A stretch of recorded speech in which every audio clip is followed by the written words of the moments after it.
Want to make a podcast? Spotify's got a platform that lets you make one super easily, then distribute it everywhere and even earn money, all in one place for free. It's called Spotify for Podcasters, and here's how it works. Spotify for Podcasters lets you record and edit podcasts right from your phone or computer, so no matter what your setup is like, you can start creating today. Then, you can distribute your podcast to Spotify and everywhere else podcasts are heard. Video podcasts are also available on Spotify, and when you want to take conversations with your fans to the next level, Q&A and polls are the best way to get them talking. With Spotify for Podcasters, you can earn money in a variety of ways, including ads and podcast subscriptions. And best of all, it's totally free with no catch. Ever since I discovered Spotify for Podcasters, my dream of creating a podcast was made easy. I highly recommend you give it a try. Download the Spotify for Podcasters app or go to www.spotify.com/podcasters to get started today. Hello, my friends, and welcome to another podcast episode. Today is the second episode of my show, and I am super excited for today's episode. We're just going to jump right into it. There's no further introduction needed. Today, we are going to be talking all about the topic of veganism. So for those of you who may not know or may be new to the topic, a vegan diet is consuming no animal products. So the difference between a vegan and a vegetarian is a vegetarian still consumes dairy and eggs, whereas a vegan consumes no animal products. Now, one of the biggest misconceptions about a vegan diet, and the thing that people always seem to be the most concerned about, that is if they are not vegan, of course, is the question that is always asked is, where do you get your protein from? Now, when I tell you these foods that have these certain amounts of protein in them, your mind is probably going to be blown, because it is actually true that vegans get just as much protein as meat eaters, if not more. For example, chickpeas contain 19 grams of protein, and soybeans contain as much as 36 grams of protein. And when you're a vegan, you are eating all kinds of beans. You are eating potatoes, beans, lentils, all those kinds of foods that are protein rich. So if you're thinking about going vegan and one of your main concerns is, I'm not going to get enough protein, that is just a complete myth, and I promise you that you will. There's also so many vegan protein powders. I personally work out and go to the gym a lot, and every time after, I make a protein smoothie, and the protein has 20 grams of protein in it, and it's made from soybeans. And so that's just another example of we get plenty of protein. So we're quickly going to debunk some vegan myths before we kind of get into my story and my vegan journey and all of that. So let's start out with some fun myths versus facts. So, it's too expensive to eat plant-based. Is that a myth or a fact? That, my friends, is a myth. Whole plant-based foods are cheaper than animal products. You can't get enough protein. We just talked about that, so that's indeed a myth. The fact is, all plants provide protein and can meet your needs. Another myth, vegans are weak and anemic. But the fact is, vegans consume as much amounts of iron as omnivores. Vegans only eat salads. Vegans eat delicious food. Now, I personally never really eat salads at all, but I still eat delicious, healthy food, and I am perfectly healthy. You need dairy for strong bones. Now, this is probably one of the biggest myths, and you don't, and there's no evidence supporting this idea. Okay, now I kind of want to get into my story and talk to you guys about my vegan journey.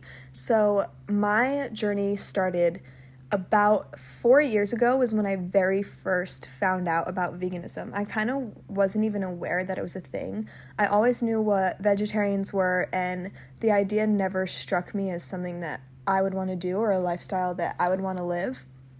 But when I found out about veganism, it kind of caught my eye because the influencer whose YouTube video I was watching, she just was glowing, and she was living such a healthy lifestyle, and that just kind of struck me as like, wow, I want to be like this. I want to be healthy like that. I want to eat clean foods, and I don't want to eat animals anymore. Because once you really think about the fact that you are eating a dead animal, it kind of sticks with you a little more, and you kind of like realize, wow, I don't want to put that into my body anymore, or I can't eat something that was killed. because once you really think about the fact that these animals are killed for you to eat, it makes it a little bit harder to eat them. So one of the influencers I was watching, she was vegan. That was one of the factors that led me to making the switch. I also watched a ton of different documentaries on Netflix. There are so many. Cowspiracy, What the Health. What the Health was the one that really pushed me to make the first step. That documentary, I highly recommend you go watch it if you are considering making the switch. Even if you aren't considering making the switch, go watch it and it might change your mind. But anyways, my journey started about 3 years ago, like I said, and the very first time I tried to go vegan, it's hard. I mean, no one really talks about the fact that no one is perfect, but when I began, I was not successful at all. I made it maybe 2-3 days, but even in those 3 days, I still had a couple slip-ups and mistakes with like milk or cheese or just like, it's more of the dairy that's the hard part when making the switch to veganism, because there are so many things that milk is hidden in. You could pick up a bag of crackers and it will say contains milk ingredients. And you're like, why does this have milk in it? That makes no sense. So when I first tried, I kind of got really demotivated from how difficult it actually was. And so then I kind of forgot about the idea of veganism for a couple months and then revisited the idea in the wintertime. So I had first started in the summer, lasted a couple days, not even, then revisited it in the wintertime. And now when I revisited, I just made the switch, like, from one day to the next. I didn't even think about it. I was like, I'm doing this. This is going to be my diet. This is going to be my lifestyle. And so from there on out, I have been vegan. Now, that was the winter of my senior year of high school, so that was 2018, I believe. And it's now 2021. And so that's almost 3 years, but I'm also not a perfect vegan. I have had slip-ups. I've had mistakes. I've had about halfway through, about a year and a half through, I did have about 2 months where I didn't even eat vegan anymore. It was when I first went to college, and when you make such a huge switch like that and have to adjust to eating in a cafeteria or just being around people that don't really get veganism or also don't eat vegan, it makes it hard to stick with it. So you have to have a really strong mentality to be able to do that. And so I wasn't vegan for probably about 2 months when I first went to college, and making the switch back to a meat-eating diet made me realize how much better I did indeed feel while eating a vegan diet. And it made me realize, okay, this actually isn't the diet for me. Like, I need to go back to eating vegan. And so it, of course, was hard to make the switch to going back to eating vegan, because once you are vegan for a while, you don't, like, forget what the foods taste like, but you don't have the craving for them anymore. When you first go vegan, you will. And that's what makes it hard, because you remember what the foods taste like and you know they taste good, and so you crave those foods. But after you're vegan for a while, you don't crave those foods anymore, because you find so many amazing foods that taste so much better and make you feel better. And so that's one of the hardest things, is like the food cravings or finding what you like and what works for you. And so it was difficult to make the switch back to veganism after I had not been vegan for about 2 months. But once I was able to do it, I have stuck with it since then. So, I mean, it's been almost about 3 years since I started the very first time, with a little slip up here and there. And I mean, social media makes everyone and everything look perfect, but if you are vegan and don't eat vegan like one day, like, the world's not going to be over. Like, if someone comes for you and like makes a huge deal about it, like, that's their problem. Like, you know your values, you know your lifestyle. Like, just because you make one mistake doesn't mean that you're not vegan anymore. But let's talk a little bit about the lifestyle and how much better you do indeed feel when you eat vegan. So that was one of the main things too that initially drawed me to the vegan lifestyle, was everyone talked about how great they felt and how much better their skin looked or how much faster their hair grew. And some people even said that their eyes changed from brown to green from eating so many green foods.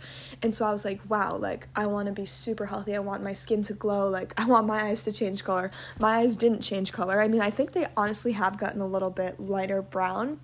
But anyways, when I first went vegan, I had a lot of stomach pain and stomach problems, and I was like, wow, like either this isn't the diet for me or these people lied. But let me tell you, if this happens to you, it will go away. And as soon as it goes away, you are going to feel incredible. For me, it lasted about like a month. And it was a month of a lot of stomach pain, and the reason for this, I found out, is because when you make the switch to a vegan diet, you are intaking so much more fiber than your digestive system is used to, so that's going to lead to some stomach aches and bloating and gas and all that kind of digestive stuff. But as soon as your body adjusts, you are going to feel so amazing. Like, you feel happier, you sleep better, you feel more energized, like, you just feel overall better. And when I did eat meat for like a month or two when I wasn't vegan, and I still haven't eaten red meat since I went vegan for 3 years, but I had chicken. But when I did eat those foods, I was like, wow, like these make me feel awful. Like, why did I just put those into my body? But the way you feel is like something you can only describe to a certain extent. You have to experience it for yourself. And so if you don't really care too much about animals, which you should, but if you don't, go vegan for your own benefit. Go vegan for your health because you need it. And if you're an athlete, a lot of athletes think that they can't go vegan because they need the protein. No, your body needs the fruit and vegetables that a vegan diet has. And if you are a vegan athlete, you will probably outperform everybody. It's all about finding the balance and finding the foods that work for you and finding like the amounts of foods that you have to eat, because when you are vegan, you do have to eat more than you would on a meat-eating diet because foods aren't as calorie dense. So if you have a salad, you have to eat like a lot of that salad in order to be full or to be able to sustain your calorie needs. And like I just said, it's just all about finding the balance. But once you can, then it's honestly the easiest thing to adjust to, and you can figure out what you like to eat, and you go to the market and you buy your groceries, and then you can go home, you make your meals, you can make meal preps for the week so you don't even have to worry about it. And there's so many vegan options out there at restaurants now, so it makes it so easy too to be able to go out to eat with your friends. A vegan diet is also incredible for the environment, but there are tons of scientific facts you can look up on your own about that because I don't want to say any of the wrong information, but basically a meat-eating diet is not sustainable for the environment at all, and it's actually very catastrophic to it. So if you are vegan, you are helping the environment, you are helping the animals, and you are helping yourself. And if you're a vegan, you find other people who have the same life values as you, and you find other people who have like the same love of life for you, and it's just a truly incredible community and environment. And here are just some facts about animals that maybe will kind of get you to consider going vegan. Pigs are smarter than dogs. Chickens understand arithmetic. Cows have complex emotions. And every year, over 6 billion male chicks are suffocated, thrown into dumpsters, or crushed by machines soon after hatching simply because they cannot lay eggs. A farm with 2,500 dairy cows produces the same amount of waste as a city of 411,000 people. But we're at the time and age right now where there are so many vegan options to foods that I personally grew up eating that like there is no excuse anymore. Like there are just so many things out there and they're all so delicious. For example, I mean, most of you probably know all the different milk alternatives. There's almond milk, oat milk, hemp milk, rice milk, soy milk, coconut milk. There are so many different milks out there, and I've personally had almost all of them, and they're all so delicious. Not to mention vegan ice cream. My personal favorite is oat milk ice cream. It literally tastes like real ice cream. It is absolutely incredible. And all the vegan meats out there, there's sausage alternatives, burger alternatives, chicken alternatives. There's this one chicken alternative by the brand, oh my goodness, what's the name? Oh, I have to find it, 1 second. It's by the brand Sweet Earth, and it's vegan chicken strips, and it is absolutely incredible and tastes just like real chicken. Like, if you are not vegan and you had this and didn't know it was vegan, you probably would think that it, like, something tasted off, but you wouldn't know it was fake chicken. Like, it is honestly the best ever. Another one of my favorite vegan foods is buffalo chickpeas and white rice. I make that all the time. If you live near Chipotle, go get the sofritas because that is also my absolute favorite. When I go to Chipotle, I get white rice, black beans, sofritas, guac, mild salsa, corn salsa, sometimes lettuce, and it's absolutely incredible. There's also tons of yummy vegan yogurts out there. There's vegan cream cheese, vegan bagels, vegan donuts. Like, there is anything and everything that you probably eat now. Most pizza places are also getting vegan cheese now, which is awesome. And if you go to a restaurant, most places have a vegan burger. And Target, for example, has so many vegan options now. They have like vegan meatballs, they have cauliflower wings, they have falafel, they have bacon. All the local markets have Just Egg, which is a vegan egg scramble, and it is out of this world. I eat it every single morning for breakfast. If you haven't tried it, you need to go to your nearest market and look for Just Egg. It comes in a yellow bottle, and it's like a liquid scramble, and you pour it into your pan, and you just scramble it up, and it tastes so incredible. It tastes like real eggs, but better. And so yeah, you need to go try that. That's what my breakfast is. It's vegan eggs with an avocado bagel. Avocados are another amazing food. That's what I love to eat also. But yeah, there are just so many different options out there for you guys. And so I hope that this podcast episode kind of gave you that extra push or motivated you or made you even like question your diet maybe, because a meat-eating diet is not healthy. And it's not the way that we're supposed to eat. And humans were made to eat plants. And so when you give your body what it wants, your body will reward you. And so if you make the switch and you feel better, I hope you make the switch and feel better because I know you will.